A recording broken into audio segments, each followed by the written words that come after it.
बिस्मिल्लाहिर्रहमानिर्रहीम, अस्सलाम वालेकुम। मेरा नाम अब्दुल करीम गेल ते तुसीं सब ठीक ठाक होवोगे।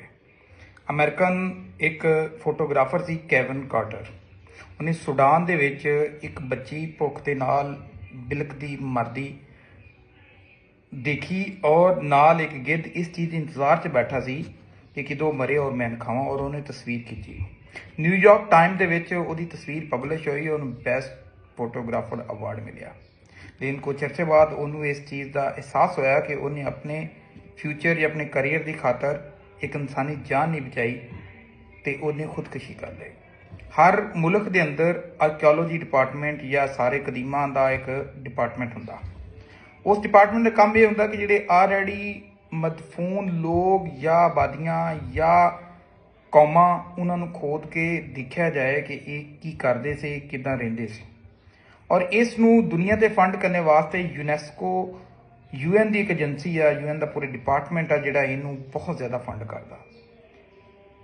साडी बदकिस्मती ये आ कि जिहड़े जिंदा लोग इस टाइम स्ट्रगल कर रहे हैं या उस नहज ते पहुँच रहे हैं कि कल नूं आउण वाले सदियां बाद आर्कियोलॉजी वाले उन्होंने डिस्कवर करनगे।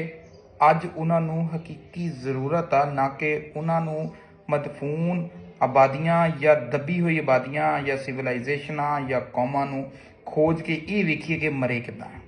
क्योंकि जिहड़े साडे सामने लोग मर रहे हैं उन्होंने बचाना ज़्यादा जरूरी है बनिस्बत के उन्होंने लोगों नूं स्टडी करिए, उन्होंने लोगों ते पढ़ाइयां करिए जिहड़े ऑलरेडी मर चुके हैं। इस तरह अगर अरबां रुपए अरबां डॉलर जिहड़े यूनैस्को की फंडिंग की शक्ल च आउंदे और पाकिस्तान या हर मुल्क के अपना जिहड़ा सारे कदीमां का डिपार्टमेंट वो जिहड़ा फंड करता उसकी कोई जरूरत नहीं है। क्योंकि उदों जरूरत हो सकती है कि जदों तुहाडे कोल लोग 2 टाइम की रोटी रज के खाते होण, खुशहाल होण। जे लोग पहले ही भुखे मर रहे होण और खुशहाली की जिहड़ी आ वो तो दूर दूर तक कोई असार नज़र ना आउण ते सारे कदीमां की लोड़ नहीं। जिहड़े लोग स्ट्रगल कर रहे उन्होंने बचाउण की लोड़ आ।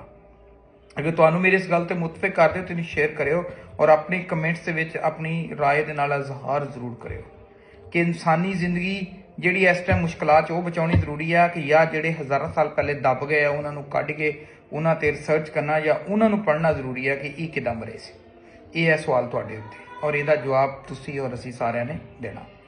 तब तक दो इजाजत। अल्लाह हाफिज़।